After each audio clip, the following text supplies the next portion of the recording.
Zeke and May had been married for over 70 years. Zeke was 101 years old, and May was 99. One hot afternoon, they sat on the front porch rocking, as centenarians will do. The old man was nearly deaf, and the wife looked over at him with admiration in her eyes, and she said, "Zeke, I'm proud of you." He looked around and said, "What's that you say, May?" She raised her voice, "I'm proud of you." He looked away. "I'm tired of you too, May," he said.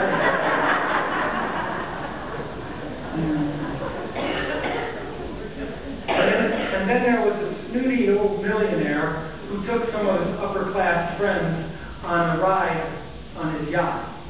They passed a deserted island where there was a man with a long beard and tattered clothes, waving his arms and screaming in their direction.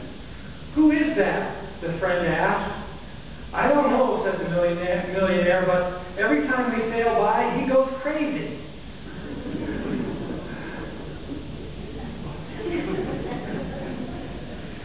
Now this last one you might see the direct connection to Christ the King Sunday. There was a boxer you might have heard of named Cassius Clay, also known as, what was it? Muhammad Ali. Popular all over the world. Before his 1971 fight with Joe Frazier, Ali boasted, "We're going to decide once and for all who is king. There's not a man alive who can whoop me. I'm too smart. I'm too pretty. I am the greatest. I am the king. I should be a postage stamp. That's the only way I would get licked."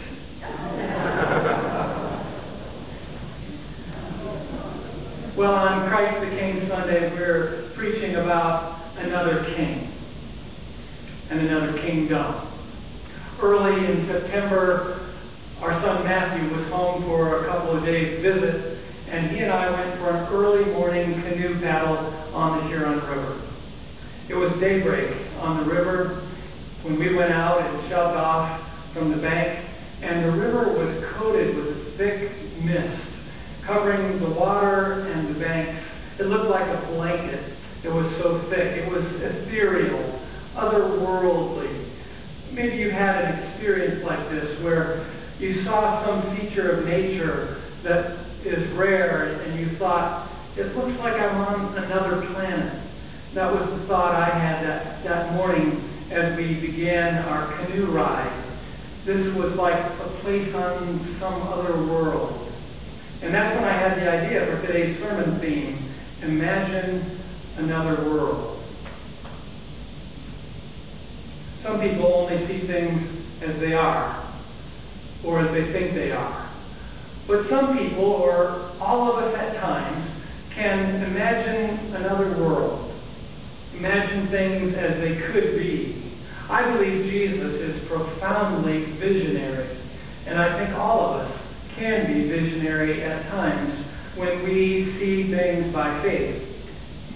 Can you imagine another world different from the world we have?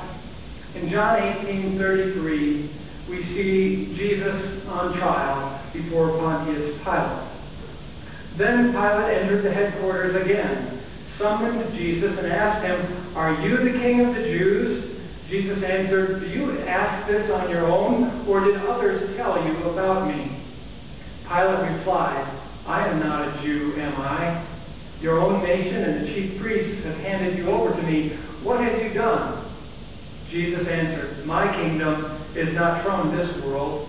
If my kingdom were from this world, my followers would be fighting to keep me from being handed over to the Jews.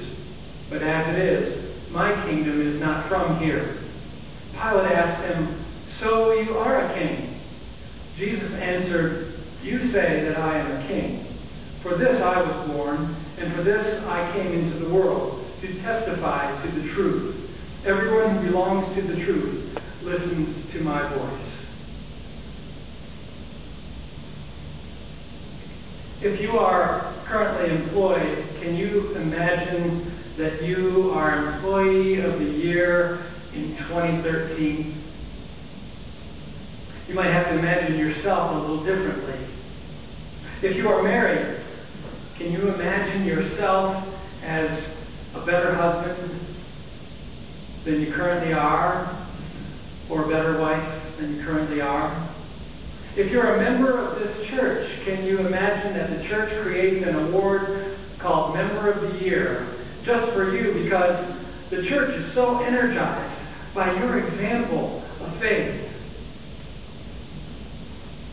Can you imagine if Michigan didn't have 4 turnovers yesterday against Ohio State?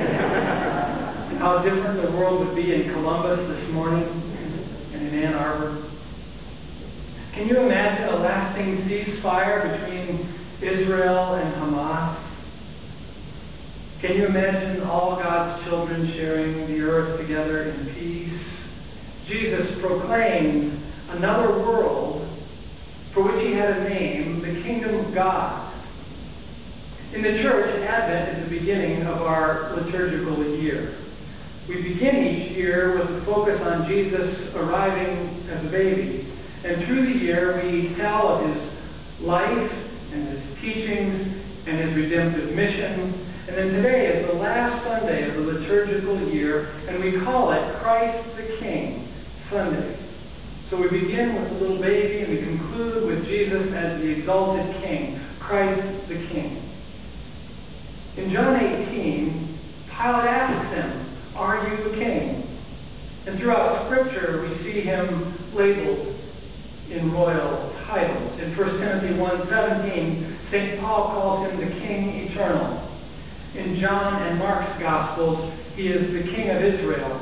The Magi call him the King of the Jews. So do the Romans on that sign above the cross in English letters I-N-R-I, Jesus of Nazareth, the King of the Jews. In Revelation, he is the King of Kings, the King of the ages, and the ruler of the kings of the earth. So it's not surprising at all that we sing songs about Jesus as a king, or that we portray him thus in paintings and in stained glass. Many churches around the world are actually named Christ the King Church. In the 1920s, Benito Mussolini was on the rise in Italy, a fascist who claimed to be the supreme ruler of the earth.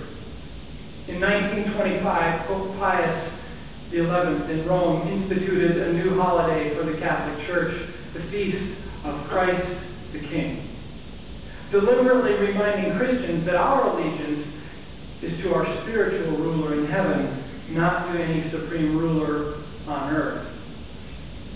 In 1925, Pope Pius wrote a papal encyclical about Jesus' kingdom, which is not obtained by violence. Christ, he wrote, has dominion over all creatures, a dominion not seized by violence, not usurped, but his by essence and by nature. He is the true king. More recently, the current Pope, Benedict XVI, echoed this sentiment when he remarked that Christ's kingdom or kingship is not based on human power, but on loving and serving others. Can you imagine a world where loving and serving others is the norm? People everywhere happily taking care of each other and smiling as they do so. Perhaps it's a bit grandiose for you to imagine a whole world that way, but can you imagine your family serving each other, happily sharing life together, and smiling all the while? Can you imagine your workplace like that, a better place? And can you imagine yourself as a key catalyst in changing your world? Let it begin with me. There's a wise saying from Ghana in Africa that points out the poorest person in the world is not the one without money, but the one without vision, the one who cannot imagine a better world, but just feels stuck with things as they are. Jesus was not like that, and as Christ's followers, we need not be like that. The world always needs people with vision. Gabrielle Diamante had vision. She designed recently a solar-powered water distiller. It's for use in coastal areas of the developing world where fresh drinking water is scarce. This invention can make seawater into drinkable water using solar energy. It's 67% more efficient than existing technologies for desalination. Quite an improvement. It costs half as much to build as previous technologies, and it can be manufactured all over the world through open source design. That's a hopeful invention for a better world. Google Glass has one coming on the market, some computer you can wear. It's shaped like a pair of sunglasses. It's about the same size and weight as a pair of sunglasses. It should be ready for consumer use in 2 years at a starting price of about $1,500. It has in the frame a battery, a microphone, a video camera, and a tiny viewing screen so that when your eyes focus up and to the right, the screen comes into view, into focus. It could make augmented reality a part of everyday living. What does that mean?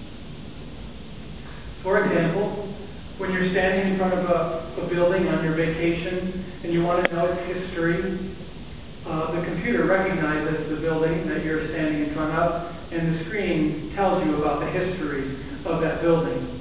And the earpiece gives you a guided audio tour through the historical district of that neighborhood.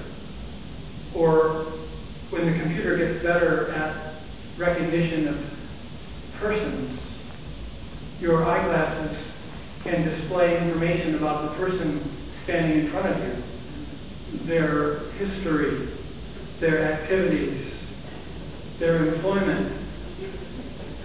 Some kinds of technology scare us, don't they? Technology can be used to shape the world for the better or for the worse. Technology can make the world better. In Shanghai in 2008, residents were worried about noise pollution from a certain train line that was being planned. And they used text messaging to protest, to gather people in the streets, and they raised public awareness and stopped the train and made their world better. Another example is smartphones. I don't have one yet, but I believe I will have one in the near future, because I was a slow adopter at getting a cell phone, but I have one now. I was a slow adopter at using text messaging, but I use it now, and I have trouble imagining myself not using text messaging. People are using smartphone apps to hold each other accountable for diet and exercise. They take pictures of their meals and send them to their support group and rate each other's dietary selection. They're using smartphone apps called Quit Now to help people quit smoking. They're networking with others to support each other in a positive direction. Others use an app called Every Move to share their healthy activities, like posting, "I walked 3 miles after work last night. Nice job, Mary. Way to go." They can earn points that will turn into shopping rewards at selected retailers. Now, I've wandered a long way from Pontius Pilate and Jesus in the trial. But I want you to see Jesus as a visionary personage and see that visionary people change the world, people who can imagine something that is not yet, people that can imagine a better family, a better church, a better community, or a better world. The conversation between Jesus and Pontius Pilate has been studied from many angles, and this week I read several commentaries about it, getting Pilate's background as a ruler in Jerusalem. Commentators, scholars, trying to probe his thoughts. Why did he ask this question? What was in Pilate's mind? "Are you the king of the Jews?" And Jesus replied, "My kingdom is not of this world. My kingdom is not of this world. It is you who are saying that I am a king. I was born and came into the world that I should bear witness to the truth." William Barclay says us the New Testament's most dramatic account of this trial. We have it in some detail.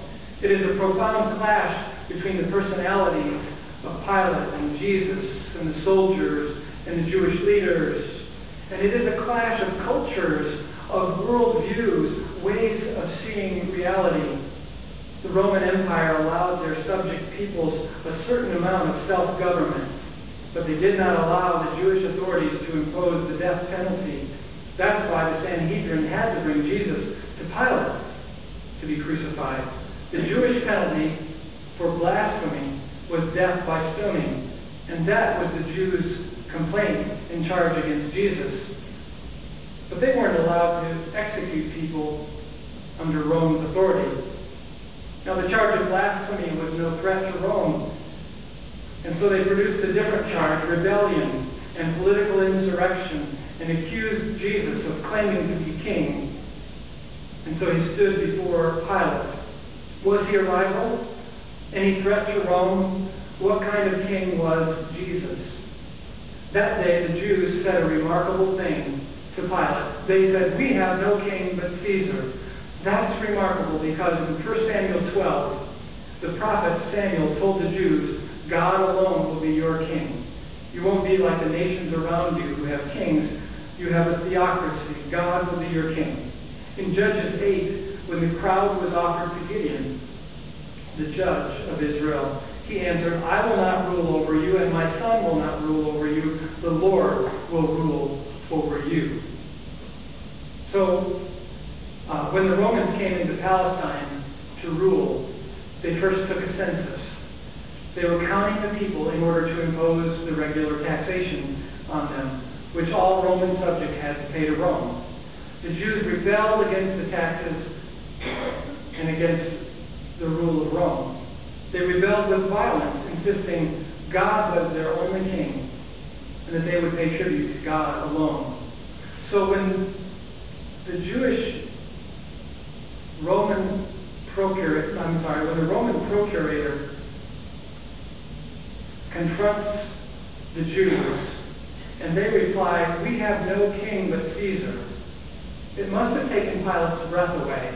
He understood, to at least some extent, their religion, and would have been amazed that they would abandon their religious values in order to get rid of Jesus.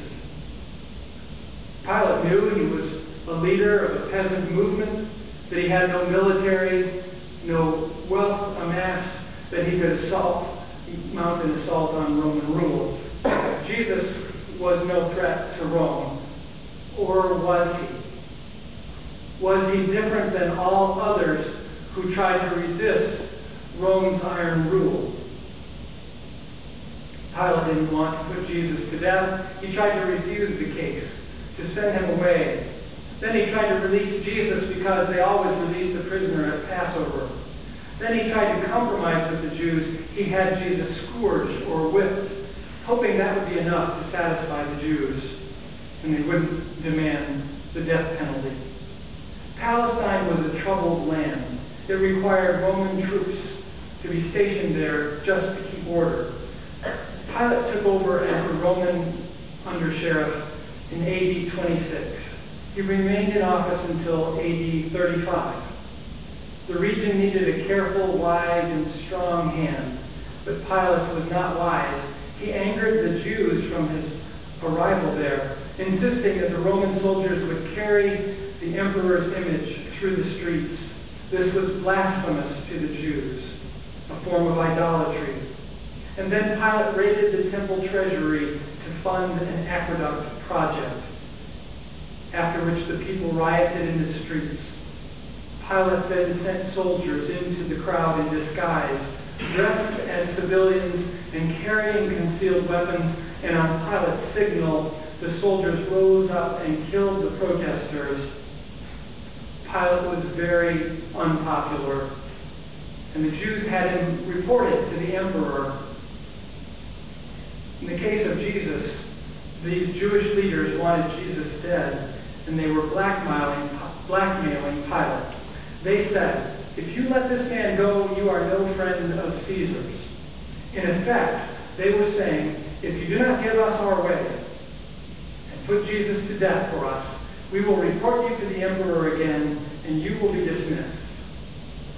Pilate wanted to hold on to his job. He didn't want to condemn Jesus. He had no reason to put him to death. And yet he sent Jesus to the cross to satisfy this mob and to keep his job. He didn't have the courage to do the right thing. In John's account, Jesus is on trial, is brutally beaten, and yet he remains unafraid, majestic in character. You get the feeling that Jesus is in control, not Pilate. That Pilate is the one who's on trial, not Jesus. Pilate is bewildered and floundering in a situation he cannot understand and cannot control, while Jesus speaks with utter clarity and direction about his kingdom, an alternative world. My kingdom is not of this world, he says. My kingdom is not based on force. It is a kingdom in the hearts of people. He never aimed at conquest except conquest by greater love. And yet Pilate had him scourged, brought him back to the mob, and said, "See the man." Now, William Barclay suggests this is an example of John's double meanings that you see throughout John's Gospel. When Pilate says, "See the man," it could mean, see how pitiful he is after his beating. Why don't you just let the poor man go now? See the man. Or it could mean, look at the character of this man. How heroic he remains under pressure and abuse. How courageous he is while facing the cross. No matter how we try to humiliate this man, his character remains flawless. He knows when to remain silent and when to speak and what to say. He speaks with such clarity. See the man. Here is the true man, the ideal man, humanity at its best, true royalty. The soldiers made fun of Jesus' royalty with the crown of thorns and so on, but it only made Jesus' regal character shine through all the more. Then Pilate offered the people an alternative criminal, Barabbas, a true insurrectionist and murderer, one who took violence into his own hands, attacked Rome by force, shedding blood, trying to achieve Barabbas' vision of a better world by force. We think his full name was Jesus Barabbas, or Savior Barabbas. Pilate asked the people to choose between Jesus Barabbas or Jesus of Nazareth, the man of love and gentleness, whose kingdom was in the hearts of men and women. It is a tragic fact of history, Barclay says, that people keep choosing the way of Barabbas and refusing the way of Jesus. Do you choose the vision of Jesus or another world? Do you imagine the world he proclaims? Do you choose the King of grace and love in your heart, in your home, in your workplace, in your community, and in your world? Is